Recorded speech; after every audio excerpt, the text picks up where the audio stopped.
You never send the same email twice. Not because you're cautious. Because repetition is the first thing pattern recognition software catches, and you learn that in month 2 when a batch of 40,000 carefully built emails got flagged by Gmail's filters in under 6 minutes. The rule is, every send is a first send. Different domain. Different sending infrastructure. Different linguistic fingerprint. You run 11 variables through a rotation system you built yourself and have never written down anywhere. Tonight's batch, 2,300 targets. Average expected yield, 0.3%. 7 responses. Average take per response, $4,400. You have run this exact calculation 847 times. You hit send. What you don't know, what you won't know for 11 days, is that target number 1847 in tonight's batch is not a retired accountant in Milwaukee. Target number 1847 is a deputy director of the National Security Agency using a personal email address. You go to sleep fine. You will not sleep fine again for a very long time. You have been doing this for 4 years. Before that, a call center in Lagos, selling extended warranties for appliances people didn't own anymore, $180 a month, 10 hours a day, a supervisor who docked your pay for bathroom breaks. The transition was not dramatic. There was no moment of decision. Just a gradual understanding, accumulated over 2 years of watching how persuasion worked, that the skills you were being paid $180 a month to use were worth significantly more in a different application. Your first independent operation was a refund scam. Simple. Target receives an email claiming they've been accidentally overcharged by a software company. They call the number. You walk them through a screen sharing session to process the refund. You accidentally send them $3,000 instead of $300. They're flustered. You ask them to please send back the difference via gift cards. First week, $1,400. The refund scam had a ceiling. You hit it in 3 months. You moved up. You serve 4 categories of people. The first category, the recently bereaved. People in the 6 to 18-month window after losing a spouse. Grief degrades judgment in specific, documentable ways. The research exists. You read it. This category responds best to investment opportunities, something the deceased would have wanted, a legacy, a future. Average take, $6,200. Average contact duration before close, 11 days. The second category, the financially desperate. People who have search terms like fast cash or debt relief in the 30 days before you contact them. They are looking for a solution. You provide the shape of one. Average take, $2,800. Average contact duration, 4 days. The third category, the lonely. Predominantly older, predominantly isolated, predominantly spending significant time on social platforms. This category requires the most investment but produces the highest yield. You build a persona. Spend weeks establishing trust. The take, when it comes, is rarely under $15,000. Average contact duration, 47 days. The fourth category, the ambitious. People who believe they are too smart to be scammed. This is your favorite category. Their confidence is the vulnerability. They respond to complexity, layered investment structures, insider information, exclusivity. Average take, $22,000.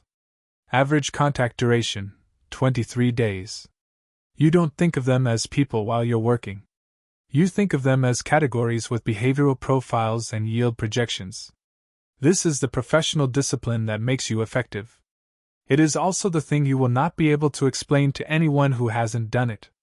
Every operation begins the same way. Domain acquisition first.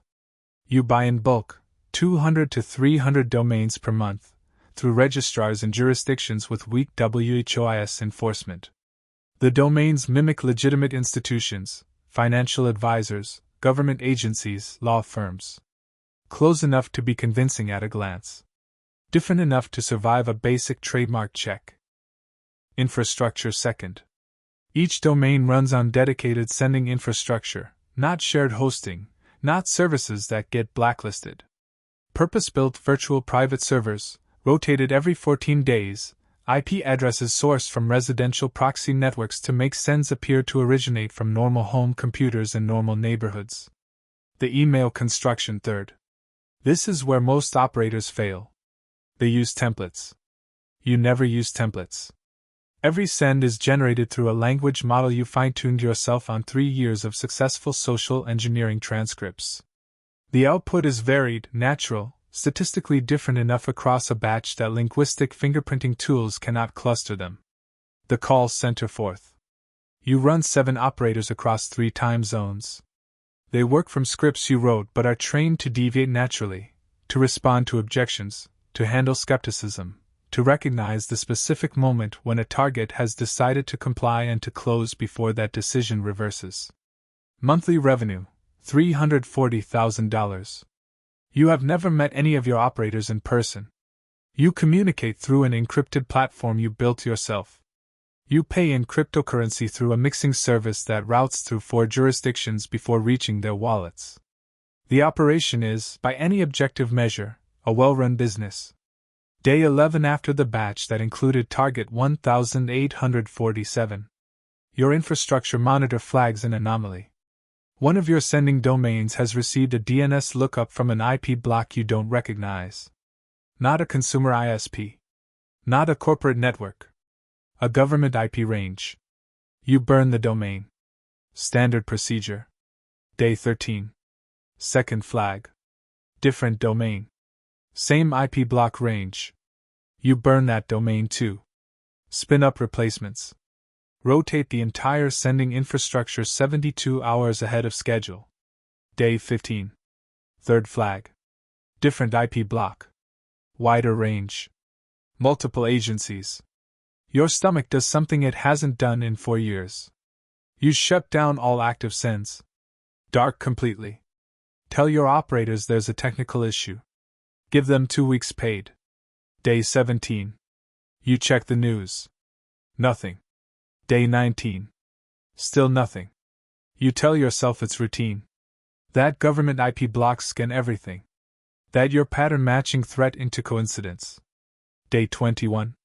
You bring the operation back online. Smaller batch. Tighter targeting. More conservative infrastructure. Day 23. Your operators stop responding. All 7. Same day. Within 4 hours of each other. You sit at your desk for a very long time. There was a woman named Margaret. You don't use real names during operations. She was Category 1. Recently bereaved. Husband of 41 years. Retired teacher. You spent 23 days building the persona that contacted her, a financial advisor named David, warm and patient, who reminded her of her son. She told David things she probably hadn't told anyone. About the silence in the house after 41 years of not being silent. About the way she still made 2 cups of coffee every morning out of habit. About how her son was busy and she didn't want to be a burden. The close was a retirement investment opportunity. She transferred $31,000. Her entire liquid savings. You processed the transfer the same way you processed all the others. 2 weeks later she called the number again. Not to complain. Just to talk to David. Because David had been kind to her, and she was lonely, and the house was quiet. The number was already disconnected. You know this because the operator who ran her account told you about the second call in a debrief. He mentioned it as an operational note. Confirm disconnection protocol was followed correctly. You said yes, confirmed, closed the account. You thought about Margaret for 11 minutes. Then you opened the next batch. You don't let yourself think about Margaret now. But her name is in a part of your mind you can't completely close the door on. And you are aware that the door is not completely closed. The skill that made you effective was your ability to model other people's psychology precisely enough to predict their behavior. You read people. Built systems around their vulnerabilities. Anticipated their objections before they raised them. Constructed exactly the version of reality they needed to see in order to make the decision you needed them to make. You are, by any reasonable measure, one of the most sophisticated readers of human psychology operating in this space. What you cannot do, what the skill itself prevents, is apply that same precision to yourself. You cannot model your own vulnerabilities, cannot see your own blind spots, cannot anticipate your own objections because you are too close to the system doing the modeling. The deputy director of the NSA whose personal email you hit on day 0 is 58 years old. 31 years in intelligence. Specifically, 7 years running programs dedicated to identifying and neutralizing foreign cyber threat actors. He recognized your infrastructure fingerprint in 40 minutes. Not because you made a mistake. Because he had been looking for someone with your exact profile for 14 months. And you, in your precision, had built something distinctive enough to find. The same craft that made you invisible made you recognizable. You built yourself a cage and called it a system. Your operators are in custody. You know this because one of them, the one in Accra, the one you trusted most, sends a single message before going completely dark. They know everything. Run. You have a go bag. You have had it for 2 years. Passport under a different name. $180,000 in cash in 3 currencies. 2 hardware wallets with combined holdings of $2.3 million. A list of 3 jurisdictions with no extradition treaty and prearranged accommodation in each. You pick up the bag. You look at your desk. 3 monitors. The infrastructure dashboard. The language model interface. The encrypted operator platform.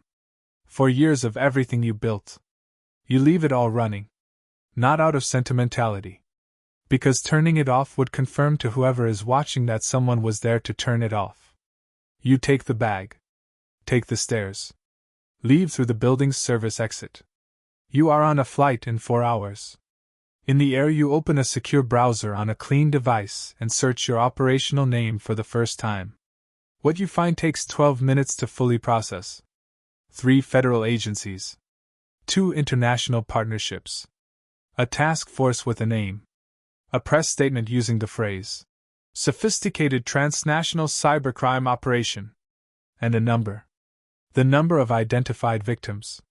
14,000. You read the number 3 times. Then you close the browser. Look out the window at the clouds. 14,000 categories with behavioral profiles and yield projections. 14,000 people who called a disconnected number. The plane descends. You are in a city whose name you will not say. The desk here is smaller. The monitors are 2, not 3. The infrastructure is rebuilt from scratch, cleaner than before, running on lessons the task force inadvertently taught you by publishing their methodology. You have been here for 4 months. You have not run a batch. Not because you can't. Because you are waiting. Watching. Letting the task force's attention move on to the next operation, the next profile, the next person who sends the wrong email to the wrong person. Your rotation system now runs 14 variables instead of 11. Your language model has been retrained on the task force's own published analysis of your previous output, the specific markers they identified, the patterns they documented, the fingerprint they named. You know exactly what they're looking for now. Because they told you. Your laptop is open. A new domain.